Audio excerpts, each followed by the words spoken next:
من الشیطان الرجیم بسم اللہ الرحمن الرحیم الا بذکر اللہ تطمئن القلوب صدق اللہ العظیم وبلغنا رسولہ النبی الکریم قال اللہ تبارک و تعالی فی شان حق حبیبہ مخبرا و آمرا ان اللہ و ملائکتہ یصلون علی النبی یا ایہا الذین آمنوا صلوا علیہ وسلموا تسلیما اللہم صلی علی سیدنا و علی آل سیدنا و مولانا محمد وبارک وسلم وصلی علیہ الصلاۃ والسلام علیک یا رسول اللہ الصلاۃ والسلام علیک یا حبیب اللہ الصلاۃ والسلام علیک یا شفیع المذنبین وعلی آلک و اصحابک یا رحمۃ للعالمین۔ سامعین محترم، اللہ مجدہ کی ذات کا بے حد و بے حساب اور بے پایاں احسان ہے کہ جس کی توفیق خاص سے ہمیں زندگی سے نوازا گیا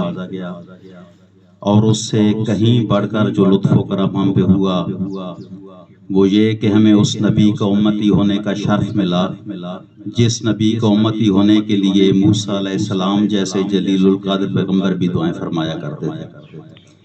اور جو نوازشات کی بارش آج ہم پہ ہو رہی ہے وہ یہ کہ ہم نے ختم قرآن پاک کی محفل سجائی، پھر ذکر خدا ہوا اور اب ذکر مصطفیٰ میں ہم سب مل کے بیٹھ گئے۔ سامعین محترم، اللہ مجدہ کی ذات کا بے حد و بے حساب احسان ہے، اور میں دعا گو ہوں کہ خلاق عالم ہمارے بھائی کے رزق، جان، مال، عزت اور آبرو میں اور وسعت دے۔ ابھی کوئی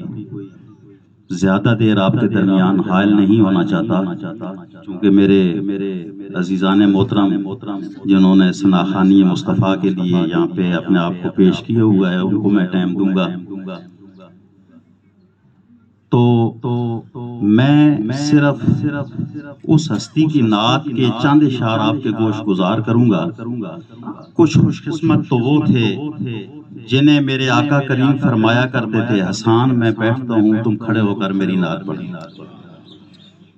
پھر جب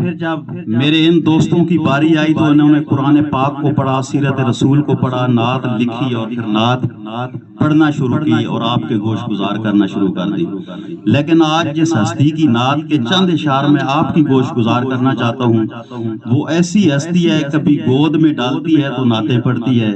کبھی پنگورے میں ڈالتی ہے تو نعتیں پڑھتی ہے، کبھی دودھ پلاتی ہے تو نعتیں پڑھتی ہے، کبھی جھولا چلاتی ہے تو نعتیں پڑھتی ہے۔ جب میرے محبوب نبی تشریف لائے دنیا پہ تو دنیا کی مکہ کی جتنی دائیاں تھیں امیروں کے بچوں کو لے گئی، ان کو چھوڑا اس لیے کہ در یتیم ہے ملے گا کیا،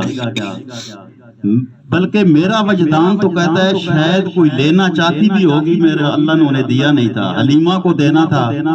میں آپ کی توجہ چاہتا ہوں، صرف چند اشعار پیش کر کے انشاءاللہ آپ سے اجازت چاہوں گا۔ تو جب حلیمہ نے میرے آقا کو لیا، لاغر اونٹنی پہ سوار ہوتی ہیں، اونٹنی کو جب چلایا تو اس اونٹنی نے بھاگنا شروع کر دیا، جب راستے سے گزرتی تھی تو ہوائیں معطر ہو گئیں، حلیمہ گھر پہنچتی ہیں تو گھر کی رونقیں بحال ہو گئیں، وہ بکریاں جو دودھ نہیں دیا کرتی دودھ دونے بیٹھتی ہیں تو پٹورے بھر جاتے ہیں۔ اپنے مقدر پہ نازاں ہو کے ان دائیوں سے مخاطب ہوتی ہیں جنہوں نے کہا تھا در یتیم ہے ملے گا کیا، دنیا والوں سے مخاطب ہو کے کہتی ہیں میرے مقدر کی ساعتوں میں یہ دن سہانا ملا ہے مجھ کو، میں جتنے سجدے کروں وہ کام ہے خدا سے کیا نہ ملا ہے مجھ کو، میرے مقدر کی ساعتوں میں یہ دن سہانا ملا ہے مجھ کو، میں جتنے سجدے کروں وہ کام ہے خدا سے کیا نہ ملا ہے مجھ کو۔ کہتی ہیں پیارے محمد، کہتے ہیں صلی اللہ علیہ وسلم، پیارے محمد کہ تو میرے گھر آ گیا ہے، خدا کو روز گھر بلانے کا ایک بہانہ ملا ہے مجھ کو۔ کہتی ہیں دکھائی دے گی اس میں شکل اللہ، وہ پاک شیشہ بھی دیکھ لوں گی، میں اپنے آنگن میں چلتا پھرتا نبی کا بچپن بھی دیکھ لوں گی۔ دکھائی دے گی اس میں شکل اللہ، وہ پاک شیشہ بھی دیکھ لوں گی، میں اپنے آنگن میں چلتا پھرتا نبی کا بچپن بھی دیکھ لوں گی. کہتی ہیں میں تجھ کو پالوں گی اس طرح سے کہ پالنے والا بھی داد دے گا. میں تجھ کو پالوں گی اس طرح سے کہ پالنے والا بھی داد دے گا. میرے اپنے پسر بھی ہوں گے. زمانہ محمد کی ماں کہے گا اب میرے محبوب نبی کو جھولے میں ڈالا, لوری دی, جدھر جھولا جاتا ہے ادھر چاند چلا جاتا ہے. نہیں یوں کہنا چاہیے جدھر محبوب آنکھ کا اشارہ کرتے ہیں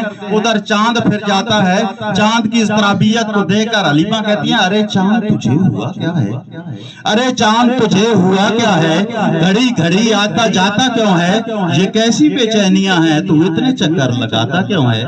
کہتی ہے حسن پہ مان نہ کر. کہتی ہیں اٹھا دوں گی نقاب آمد, تو اپنا چہرہ دکھلاتا کیوں ہے, تو حسن آمد سے گر ہے نادم اس حویلی میں آتا کیوں ہے. سامعین محترم اس چاند کی طرف نگاہ اٹھاتی ہے حلیمہ, کہتی ہیں اپنے حسن پہ مان کرتا ہے, اپنے حسن پہ مان نہ کر. ایک نگاہ اس چاند پہ ڈالی اور کہا تیرے چہرے میں بدے ہیں. اپنے پنگوڑے میں پڑے مہتاب کو دیکھا اور کہا میرے محبوب کا چہرہ تو صاف ہے. اس چاند سے مخاطب ہو کر کہتی ہیں تیرا یہ چہرہ میرے پسر کے, تیرا یہ چہرہ میرے محمد کے, تیرا یہ چہرہ میرے محبوب کے, تیرا یہ چہرہ میرے احمد کے. حسین تلووں سے ماند ہے, ہماری چھت پہ نہ آیا کر, ہمارے گھر اپنا بھی ایک چاند ہے. سامعین محترم اسی پہ اکتفا کرتا ہوں اور سیکسی صاحب کے حوالے کرتا ہوں مائک تاکہ وہ اسی چاند کی مدد سرائی کے لیے اگلے نعت خوان کو دعوت دیں.